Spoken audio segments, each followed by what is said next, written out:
When I went back to Brisbane, I moved back into the property that I used to live on with my girlfriend and her 3 daughters and husband. By the time I got back there, the young guy had moved out of the bungalow. So myself and my daughter moved in there for quite some time. And life was good. All of us got on well. The 4 girls, so there was her 3 girls and my daughter. They all did pony club, so we'd throw all the horses on the truck and off we'd go to pony club every weekend, nearly all around Brisbane. It was Wynnum Pony Club, and it was very competitive, very strong pony club. Everybody used to rally around together and help the other kids, or if one of them's horse was lame or something, they'd borrow a horse, and it was a really great time. And myself and the girls and my girlfriend, we had a great time. Off we'd go with the horses. I did stay on that property for quite some time with my girlfriend and her husband and the 3 girls. And Bobby was there, of course. But after quite some time, I was a bit over living in the bungalow, and I needed to have my own space and be a little bit more independent again. So I rented a house in town. When I rented the house in town, Bobby came with me. He sold his caravan and he moved into town with me. And at this stage, my sister and I got a lot closer. I remember the first morning that we woke up in the new house in town, my sister had stayed over for the night with her 2 kids, just to help me unpack and settle in and everything, which was good. But anyway, I woke up to the next morning to this huge big scream. I'm flying out of bed into the kitchen, and here's my nephew.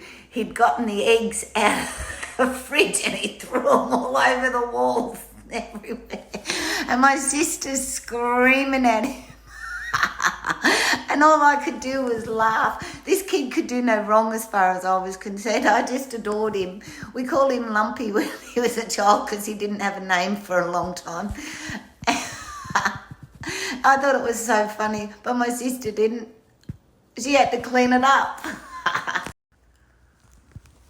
I'd been out to feed the horses out at my girlfriend's place, and I was on my way back into town this afternoon when I drove past this property that I'd driven past many times, but I never really took much notice. But in the front paddock of this property, it was just all dirt. There was no feed in there. He was this really thin looking horse. And I stopped on the side of the road and I had a look at him and I thought, gee, that looks like Lucky. Now, Lucky is the young colt that went off racing and I lost contact with him. So I got out of the car and I went inside and I had a look at him in the paddock and I thought, this is Lucky. So I went inside and knocked on the door and out come the trainer who used to train him. And I said, is that Lucky out in the paddock? And he said, yes, it is. He said, he's useless, he's never going to run. And I said, he looks terrible. So I grabbed a halter, went out, put it over him, walked him back to the house, and I said, I'm taking him. Don't you ever come near this horse again. I don't want his papers, but he is coming with me. And I walked out of there. And I walked him up the road to a lady where I knew she had adjustment yards available and put him in there, and I kept him. Then I walked back and got my car, gave the guy a halter back and left. So I took care of Lucky. I gave him the best of food that he could have. I wormed him, I bathed him because he had all mites all over him and everything. And within about 6 to 10 weeks, I think it was from memory, this horse was glowing. He was absolutely beautiful. He'd put on weight, his coat was shining, he was full of energy. So then I decided to find him a new home because I already had another big horse. I didn't need another big horse. So I advertised him and I sold him to this lovely young couple who had a little one. And the little one would have been only about 4 or something. And Lucky was a great horse. When you'd go to put him on the float, you'd just open the tailgate and he'd sort of dance around and get all excited, I'm going somewhere. And you just throw the reins over his head and say, get on. And then you'd tie him up, close it up. And when you'd get there, you'd say, come on, back off. And he'd get off and he'd just stand at the end of the tailgate waiting for you. He was a brilliant, quiet horse. And I was pleased that I found him a good home. But these people purchased him. I rang to check on him the next day to see if he got home all right and everything was all right. And they said, yeah, he's great. We got up this morning and we couldn't find our daughter, and here she is out in the backyard because they put him in the backyard. And here she is saying, come on, horsey, and the horses he's just following her around everywhere. He was so gentle with her, and that was lovely. I stayed in that rental property for a little while, and then the gentleman who owned it wanted to sell it. So that meant I had to find somewhere else. So I was talking to my mother one day and told her that, I'd actually found another house within the area that I wanted to live in, and the real estate agent, this particular real estate agent who it was listed through, and when I was filling out the application, I was doing it at her place, and she said, I'll put your uncle down as a reference. Now, my uncle that she was talking about was the one who used to have the sandblasting business over on Strady where my ex-husband worked. And so I did. And then a couple of days later, I get this abusive phone call from my uncle.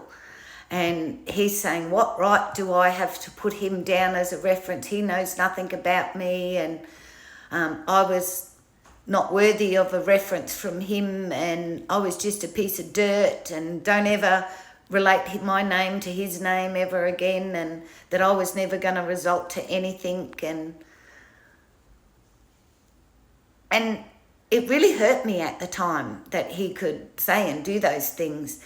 But now I look back at it, and he was the one who really kicked my backside and made me get up and really strive to make something for my life. So I am actually really grateful for him doing that to me. While I was living in Brisbane and around that area, I became very close to my sister. We used to spend a lot of time together. I used to always look after her kids. She used to look after my daughter. And we just generally hang out together. She ended up doing a cake icing course at TAFE, and she became a cake decorator. So we used to do birthday cakes and that for kids, her and I. I remember we did this one big party for, I think it was about 12 kids or something, and it was a Thomas the Tank Engine cake. Now we had the main carriage as Thomas the Tank Engine.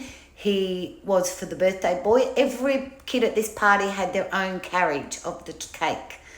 And we made all 11 other little carriages to go along beside it.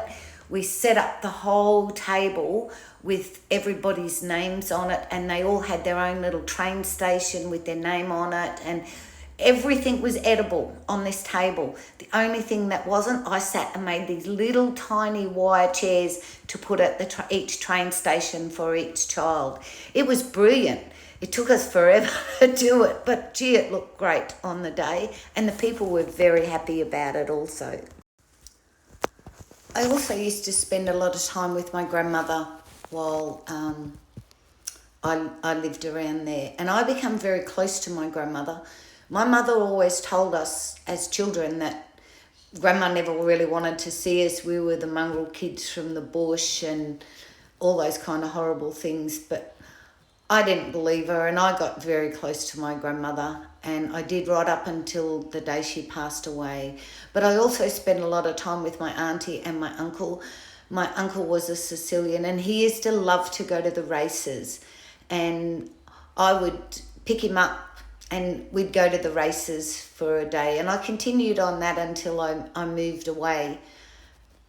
But I do have beautiful memories of my auntie and my uncle and my grandma, and I'm so grateful that I actually got to spend that time with them.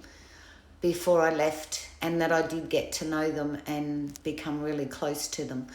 I also spent a fair bit of time with my mother. That wasn't by choice. She was just always there.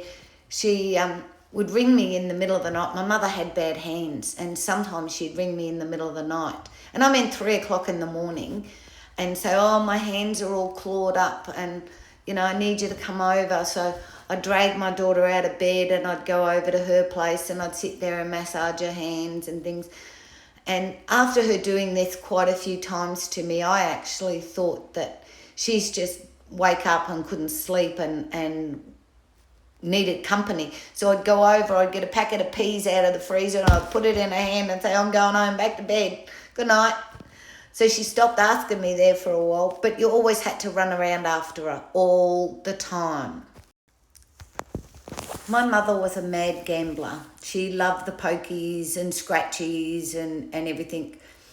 She, I remember her coming over to my house one day, and she said, oh, you've got to come down and buy a scratchy. You've got to come down and buy a scratchy. You've got to pay for it. And I was like, what? So I put her in the car, and we went down, and she got $10 off me to buy these scratchies. I said, what are you doing? She said, I've got a feeling that, or I got told that Loretta will get hers when you get yours. So she spent all my money. So the first $10, she never really won anything. So then she got more money off me and more money. She wouldn't buy them herself. I had to pay for them because that was what she thought had to happen. And then I ended up having $5 left in my back purse. And I said, stop. You're not going to just keep spending my money on bloody scratchies that you're not even winning on. This is ridiculous. So I nipped that in the bud too. My mother was also a narcissist, I think I've said that before, and a bully. You never could stand up to her. And at different times when I did, we would lose contact. We wouldn't speak for quite some time, and then something would break the ice. I'd weaken and I'd go back because she'd need to be looked after all the time. And but anybody that stood up to her, she would wipe them off. Typical narcissist. They're always right. Everybody's got to bow down to them, and that's exactly what she was.